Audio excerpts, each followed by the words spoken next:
Assalamualaikum warahmatullahi wabarakatuh. Kami dari kelompok 3 yang terdiri atas saya sendiri Nabila Nurul Azizah, ada Ilham Putra Arsyad, Juli Susanti, Muhammad Gani, Putri Azizah Wiyananda, Ramaini Aisyah, Teguh Rizky Amanah, dan yang terakhir yaitu Zilham Usra. Nah, pada kali ini kami akan membahas tentang tutorial cara membuat RPP 1 lembar, tahapan model PBL, Discovery, Inquiry, dan PJBL dalam pembelajaran PAI SMA, dan yang terakhir yaitu cara penilaian psikimotor dan afektif dalam pembelajaran PAI SMA. Baiklah, saya sendiri akan menyampaikan materi pertama yaitu tentang cara membuat RPP 1 lembar atau 1 halaman. Nah, Nadiem Makarim sebagai Menteri Pendidikan dan Kebudayaan atau Mendikbud mengeluarkan kebijakan pendidikan Merdeka Belajar. Kebijakan tersebut memuat 4 poin penting. Yang pertama yaitu USBN diganti dengan ujian atau asesmen. 2021 UN diganti, RPP dipersingkat, dan zonasi PPDB lebih fleksibel. Nah, kebijakan Merdeka Belajar memungkinkan guru secara bebas merancang, menggunakan, dan mengembangkan format RPP sesuai dengan kebutuhan di kelas. Penyederhanaan RPP ini dapat meringankan beban administrasi guru. RPP yang sebelumnya terdiri dari belasan komponen, kini disederhanakan menjadi 3 komponen inti yang dapat dibuat hanya dalam 1 halaman. Nah, berdasarkan Permendikbud nomor 22 tahun 2016 tentang standar proses pendidikan dasar dan menengah, RPP adalah rencana kegiatan pembelajaran tatap muka untuk 1 pertemuan atau lebih. RPP dikembangkan dari silabus untuk mengarahkan kegiatan pembelajaran peserta didik dalam upaya mencapai kompetensi dasar. Adapun cara membuat RPP 1 halaman yaitu yang pertama menyiapkan bahan pembelajaran, yaitu terdiri atas buku guru tematik, buku siswa tematik, dan KKO atau kata kerja operasional. Yang kedua yaitu cara membuat kerangka pelajaran tatap muka untuk 1 pertemuan atau lebih. RPP dikembangkan dari silabus untuk mengarahkan kegiatan pembelajaran peserta didik dalam upaya mencapai kompetensi dasar. Adapun cara membuat RPP 1 halaman yaitu yang pertama menyiapkan bahan pembelajaran, yaitu terdiri atas buku guru tematik, buku siswa tematik, dan KKO atau kata kerja operasional. Yang kedua yaitu cara membuat kerangka RPP. RPP itu dibuat dengan mengacu pada Surat Edaran Nomor 14 Tahun 2019 tentang penyederhanaan rencana pelaksanaan pembelajaran, yaitu yang pertama yaitu penyusunan rencana pelaksanaan pembelajaran dilakukan dengan prinsip efektif, efisien, dan berorientasi pada murid. Yang kedua yaitu 13 komponen RPP yang telah diatur dalam Peraturan Menteri Pendidikan dan Kebudayaan Nomor 22 Tahun 2016 tentang standar proses pendidikan. Yang menjadi komponen inti adalah tujuan pembelajaran, langkah-langkah kegiatan pembelajaran, dan penilaian pembelajaran atau asesmen yang wajib dilaksanakan oleh guru, sedangkan komponen lainnya bersifat pelengkap. Yang ketiga yaitu sekolah, kelompok guru mata pelajaran sejenis dalam sekolah, kelompok kerja guru atau musyawarah guru dalam pembelajaran, dan individu guru secara bebas dapat memilih, membuat, menggunakan, dan mengembangkan format RPP secara mandiri untuk sebesar-besarnya. Itu adapun RPP yang telah dibuat dapat digunakan dan dapat pula disesuaikan dengan ketentuan sebagaimana yang dimaksud pada poin 1, 2, dan 3 tadi. Adapun isi dari RPP yaitu terdiri atas satuan pendidikan, kelas atau semester, tema, subtema, pembelajaran, alokasi waktu, dan terdiri atas tujuan pembelajaran, langkah-langkah pembelajaran, dan yang terakhir yaitu penilaian pembelajaran. Demikianlah materi yang dapat saya sampaikan. Saya lanjutkan kepada materi selanjutnya. Terima kasih. Bismillahirrahmanirrahim. Assalamualaikum warahmatullahi wabarakatuh. Perkenalkan, nama saya Putri Azizah Wiyananda dengan NIM 19329122. Saya akan melanjutkan materi mengenai cara atau tutorial pembuatan RPP 1 lembar. Baik, yang ketiga yaitu mengisi kerangka RPP. Kerangka RPP diisi sesuai dengan pembelajaran yang akan dilaksanakan, yaitu berisi mengenai tujuan pembelajaran, langkah-langkah pembelajaran yang terdiri dari kegiatan pendahuluan, kegiatan inti, kegiatan penutup. Selanjutnya ada penilaian pembelajaran. Contohnya akan saya jabarkan atau saya tampilkan di slide. Satuan pendidikan atau kelas atau semester, tema, subtema, dan pembelajaran dibuat sesuai dengan rencana pembelajaran. Selanjutnya, tujuan pembelajaran tidak perlu dibuat sendiri, melainkan bisa dikutip dari buku guru. Terus, langkah pembelajaran dibuat berdasarkan langkah-langkah pembelajaran yang ada di buku guru. Selanjutnya, ada penilaian pembelajaran. Menurut Permendikbud nomor 22 tahun 2016 tentang standar proses pendidikan dasar dan menengah, penilaian proses pembelajaran menggunakan pendekatan penilaian otentik atau authentic assessment yang menilai kesiapan peserta didik, proses, dan hasil belajar secara utuh. Evaluasi proses pembelajaran dilakukan saat proses pembelajaran dengan menggunakan alat, lembar pengamatan, angket sebaya, rekaman, catatan anekdot, dan refleksi. Selanjutnya, evaluasi hasil pembelajaran dilakukan saat proses pembelajaran dan di akhir satuan pelajaran dengan menggunakan metode dan alat, yang mana ada tes lisan atau perbuatan dan tes tertulis. Hasil evaluasi akhir diperoleh dari gabungan evaluasi proses dan evaluasi hasil pembelajaran. Mungkin itu saja yang dapat saya jabarkan atau jelaskan. Dilanjutkan dengan teman saya. Baik, bismillahirrahmanirrahim. Assalamualaikum warahmatullahi wabarakatuh. Baiklah, pada kesempatan kali ini saya akan menjelaskan mengenai model pembelajaran problem based learning. Baiklah, sebelum saya memulai mengenai bagaimana tahapan-tahapan dalam pembelajaran problem based learning, ada baiknya terlebih dahulu kita mengetahui apa itu sebenarnya definisi dari model pembelajaran problem based learning. Baik, bila kita menuju pada salah satu pendapat ahli, yaitu menurut Hudojo 1988, model pembelajaran problem based learning merupakan proses yang dilalui oleh seseorang untuk menyelesaikan masalah sehingga masalah itu tidak lagi menjadi masalah baginya. Jadi dapat kita simpulkan bahwasanya model pembelajaran problem based learning ini merupakan suatu pembelajaran yang berbasis pada masalah. Baiklah, adapun mengenai tahapan-tahapan dalam model pembelajaran problem based learning yaitu ada 5. Adapun tahap yang pertama yaitu orientasi siswa pada masalah. Pada tahap ini guru yaitu bertugas untuk menjelaskan kepada siswa mengenai tujuan pembelajaran, alat-alat apa saja yang diperlukan, serta memotivasi siswa untuk aktif ketika dalam proses pembelajaran. Lalu tahap yang kedua yaitu pengorganisasian siswa pada masalah, yaitu di sini guru bertugas untuk membantu siswa untuk mendefinisikan atau mengorganisasikan siswa pada tugas atau permasalahan yang sedang dihadapi.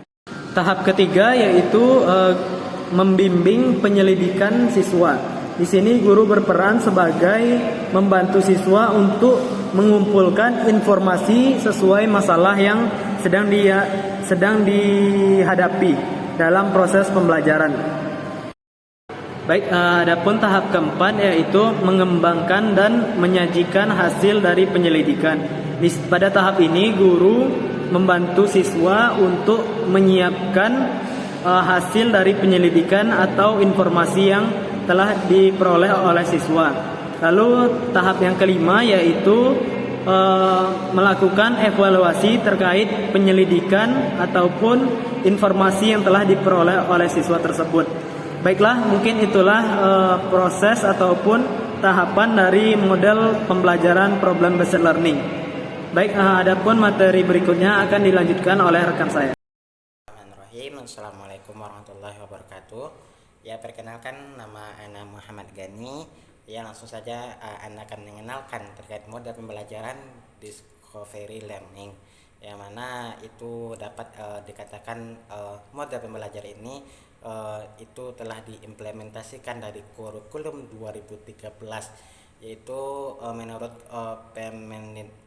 Permendikbud nomor 22 tahun 2016, itu merupakan tentang standar proses menggunakan 3 model pembelajaran gitu, termasuk dengan model pembelajaran discovery learning itu sendiri gitu.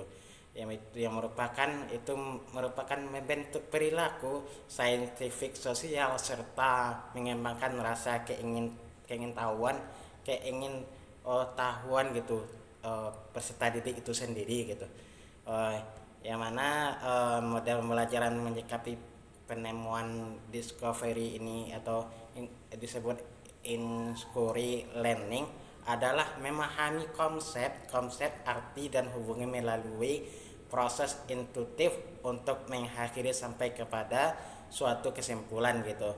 Yang mana discovery ini terjadi bila individu terlibat terutama menggunakan proses mentalnya untuk menemukan beberapa konsep dan prinsipnya gitu. Jadi merupakan discovery ini dilakukan melalui observasi atau klasifikasi gitu, atau pengukuran, prediksi, penentuan dan inferensi proses dalam pembelajaran itu sendiri gitu.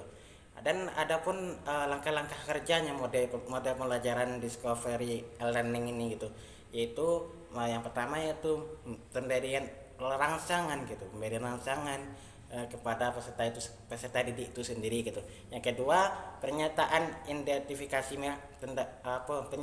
atau disebut dengan identifikasi masalah gitu. Kita cari masalahnya apa gitu. Jadi nanti kita diskusikan kepada peserta didik kita gitu. Yang selanjutnya yang ketiga yaitu mengumpulkan data gitu, data collection gitu, dan apa-apa saja yang terjadi proses ini, misalnya ini ada berapa gitu terjadi terkait masalahnya gitu. Dan selanjutnya yaitu yang kelima yaitu pembuktian gitu, apakah itu masalahnya terbukti atau tidaknya gitu. Jadi itu disebut dengan pola berpikir peserta didik itu menjadi berguna gitu. Dan selanjutnya itu menarik kesimpulan gitu. Jadi diambil dari kesimpulan yang telah dibahaskan tadi, kita sudah mencari masalahnya apa gitu, dan bisa mencakup ide-ide yang muncul kepada peserta didik kita nanti gitu. Mungkin itu yang dapat Anda sampaikan terkait model pembelajaran discovery learning. Mungkin bisa kita terapkan pada peserta didik kita ini, itu merupakan bentuk perilaku saintifik sosial serta mengembangkan rasa keingin tahuan mereka gitu. Kira itu dari Ana, terima kasih. Wabillahi taufiq hidayah. Wassalamualaikum warahmatullahi wabarakatuh. Baiklah, assalamualaikum warahmatullahi wabarakatuh. Di sini saya akan melanjutkan materi berikutnya, yaitu tentang inquiry learning atau model pembelajaran inquiry. Menurut Priyansa dan Doni 2017, ia mengungkapkan bahwa inquiry learning adalah model pembelajaran yang mendorong peserta didik untuk mengajukan pertanyaan dan menarik kesimpulan dari prinsip-prinsip umum berdasarkan pengalaman dan kegiatan praktis. Jadi model pembelajaran inquiry learning adalah kegiatan pembelajaran yang memfasilitasi peserta didik untuk mengajukan pertanyaan, melakukan penyelidikan atau pencarian, eksperimen hingga penelitian secara mandiri untuk mendapatkan pengetahuan yang mereka butuhkan. Jadi, dalam model ini peserta didik diarahkan agar dapat mencari tahu sendiri materi yang disajikan dalam pembelajaran dengan cara mengajukan pertanyaan dan investigasi mandiri. Selanjutnya yaitu langkah-langkah model pembelajaran inquiry learning. Jadi pada tahap yang pertama itu yaitu tentang orientasi. Pada tahap ini adalah tahapan yang sangat penting, di mana pada tahap ini guru dituntut untuk menciptakan suasana kondusif dan menyenangkan untuk belajar. Pada tahap ini guru dapat memberitahukan siswa mengenai materi apa yang akan dipelajari, apa tujuan yang akan dicapai, serta mempersiapkan siswa untuk mulai menggunakan model pembelajaran inquiry. Lalu yang kedua adalah merumuskan masalah. Pada tahap ini siswa diarahkan pada suatu masalah yang memerlukan pemecahan. Masalah dapat disajikan dengan cara yang menarik seperti demonstrasi unik ataupun dalam bentuk teka-teki, sehingga siswa tertantang untuk mencari tahu apa yang terjadi dan merumuskannya dalam suatu pertanyaan ataupun pernyataan yang kelak harus dijawabnya sendiri. Lalu yang ketiga yaitu merumuskan hipotesis. Pada tahapan ini siswa dilatih untuk membuat suatu hipotesis atau jawaban sementara dari masalah yang telah disaksikannya. Lalu yang keempat yaitu mengumpulkan data. Pada tahap ini siswa melakukan aktivitas mengumpulkan informasi yang dibutuhkan untuk menguji hipotesis yang telah dibuatnya. Dalam pembelajaran inquiry ini, tahapan ini merupakan satu proses yang sangat penting untuk mengembangkan kemampuan intelektual siswa, karena pada tahap ini siswa dilatih untuk menggunakan seluruh potensi berpikir yang dimilikinya. Lalu yang kelima, menguji hipotesis. Langkah ini merupakan langkah yang latih kemampuan rasional siswa, di mana hipotesis yang telah dibuat kemudian diuji dengan cara dibandingkan dengan data yang ada, lalu kemudian ditunjukkan. Pada tahap ini juga dilatih sikap jujur dan percaya diri pada siswa, sehingga siswa dapat menguji hipotesisnya berdasarkan data dan fakta. Lalu yang keenam itu ada merumuskan kesimpulan. Pada langkah ini, siswa dituntut untuk mendeskripsikan temuan yang telah diperoleh berdasarkan hasil pengujian hipotesis, sehingga dapat mencapai kesimpulan yang akurat. Selanjutnya yaitu sasaran penerapan model pembelajaran inquiry. Jadi sasaran utama dan penerapan model pembelajaran inquiry dalam kegiatan mengajar adalah sebagai berikut. Yang pertama itu keterlibatan siswa secara maksimal dalam proses kegiatan belajar. Kegiatan belajar di sini adalah kegiatan mental, intelektual, dan sosial emosional. Lalu yang kedua itu keterarahan kegiatan secara logis dan sistematis pada tujuan pengajaran. Lalu yang ketiga mengembangkan sikap percaya pada diri sendiri atau yang disebut dengan self belief pada diri siswa tentang apa yang ditemukan di dalam proses inquiry. Sekian. Saya akan mau melanjutkan pembahasan terkait dengan materi PJBL, yaitu Project Based Learning. Nah, pertama kita harus mengetahui apa itu Project Based Learning tersebut. Nah, di sini di dalam Permendikbud tahun 2014 nomor 20 itu dikatakan pembelajaran berbasis proyek atau yang dikenal dengan Project Based Learning adalah suatu model pembelajaran yang menggunakan proyek sebagai inti pembelajaran. Nah, di sini maksudnya adalah guru ataupun tenaga pendidik itu mencoba memvariasikan sebagai fasilitator bagi siswa. Nah, selanjutnya, adapun kegunaan Project Based Learning tersebut adalah yang pertama, peserta didik menjadi belajar lebih aktif. Proses pembelajaran menjadi lebih interaktif atau multi terarah. Kemudian proses pembelajaran menjadi berpusat pada peserta didik atau student center. Kemudian guru berperan sebagai fasilitator. Kemudian berikutnya adalah mengembangkan kemampuan berpikir tingkat tinggi bagi peserta didik. Nah, peserta didik dituntut untuk menyelesaikan berbagai macam masalah. Kemudian memberikan kesempatan bagi peserta didik mengolah sendiri kegiatan atau aktivitas penyelesaian tugas sehingga melatih mereka menjadi mandiri. Kemudian, yang terakhir, kegunaannya adalah dapat memberikan pemahaman konsep atau pengetahuan secara lebih mendalam kepada peserta didik tersebut. Dan selanjutnya, ada tahap dalam Project Based Learning tersebut. Yang pertama adalah tahap perencanaan proyek. Nah, di sini yaitu kita merumuskan tujuan pembelajaran yang ingin dicapai. Nah, selanjutnya adalah menentukan topik yang akan dibahas, mengelompokkan siswa dalam kelompok-kelompok kecil yang berjumlah seperti 4 sampai 5 orang dengan tingkat kemampuan yang beragam. Kemudian merancang dan menyusun LKS. Kemudian merancang kebutuhan sumber belajar dan menetapkan rancangan penilaian. Nah, selanjutnya adalah tahap pelaksanaan. Siswa dalam masing-masing kelompok melaksanakan proyek dengan melakukan investigasi atau berpikir dengan kemampuannya berdasarkan pada pengalaman yang dimiliki. Nah, dan selanjutnya adalah tahap penilaian. Ini merupakan tahap inti. Pada tahap ini, guru melakukan evaluasi terhadap hasil kerja masing-masing kelompok. Berdasarkan penilaian tersebut, guru dapat membuat kesimpulan apakah kegiatan tersebut perlu diperbaiki atau tidak, ataupun masih perlu pengembangan ataupun evaluasi-evaluasi yang lainnya. Nah, mungkin Assalamualaikum warahmatullahi wabarakatuh. Perkenalkan, nama saya Julius Susanti. Saya akan melanjutkan materi yang sudah dijelaskan oleh teman-teman saya. Nah, saya akan membahas mengenai cara penilaian ranah afektif dalam pembelajaran PAI SMA. Nah, ada 11 langkah-langkah yang harus diikuti dalam mengembangkan instrumen afektif.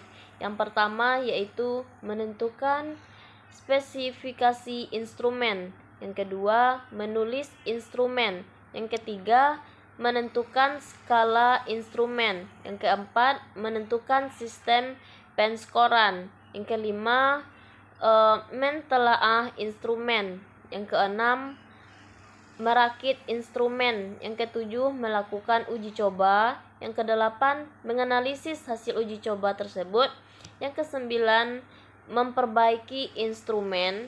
Yang kesepuluh, melaksanakan pengukuran. Yang kesebelas, menafsirkan hasil pengukuran. Nah, cukup banyak ranah efektif yang penting untuk dinilai. Namun, yang perlu diperhatikan adalah kemampuan guru untuk melakukan penilaian. Untuk itu, pada tahap awal dicari komponen afektif yang bisa dinilai untuk guru. Namun, pada tahun berikutnya bisa ditambah ranah efektif lain untuk dinilai. Nah, jenis instrumen yang dikembangkan dibatasi sesuai dengan ranah afektif yang penting di kelas agar guru dan para pengelola pendidikan dapat mengembangkan ranah afektif tersebut. Ranah efektif yang penting dikembangkan adalah sikap dan minat peserta didik. Pengembangan instrumen afektif dilakukan melalui beberapa langkah berikut. Yang pertama, yaitu menentukan definisi konseptual atau konstruk yang akan diukur. Yang kedua, menentukan definisi operasional. Yang ketiga, menentukan indikator. Yang keempat, menulis instrumen. Nah, instrumen yang dibuat harus ditelaah oleh teman sejawat untuk mengetahui keterbacaan substansi yang ditanyakan dan bahasa yang digunakan. Nah, hasil telaah tersebut digunakan untuk memperbaiki instrumen. Selanjutnya, instrumen tersebut diuji coba di lapangan. Nah, hasil uji coba tersebut digunakan untuk memperbaiki instrumen. Selanjutnya, instrumen tersebut diuji coba di lapangan. Nah, hasil uji coba akan menghasilkan informasi yang berupa variasi jawaban, indeks beda, dan indeks keadaan instrumen. Nah, hasil uji coba digunakan untuk memperbaiki instrumen. Nah, hal yang penting pada instrumen afektif adalah besarnya indeks keadaan instrumen yang dikatakan baik adalah minimum 0,70. Penafsiran hasil pengukuran menggunakan distribusi normal dengan dua kategori, yaitu positif atau negatif. Positif berarti minat peserta didik baik, sedangkan negatif berarti minat peserta didik kecil atau sikap peserta didik tersebut objek negatif. Demikian juga dengan instrumen yang direncanakan untuk mengukur ranah afektif yang lainnya. Sekian materi dari saya. Saya sudahi dengan wassalamualaikum warahmatullahi wabarakatuh.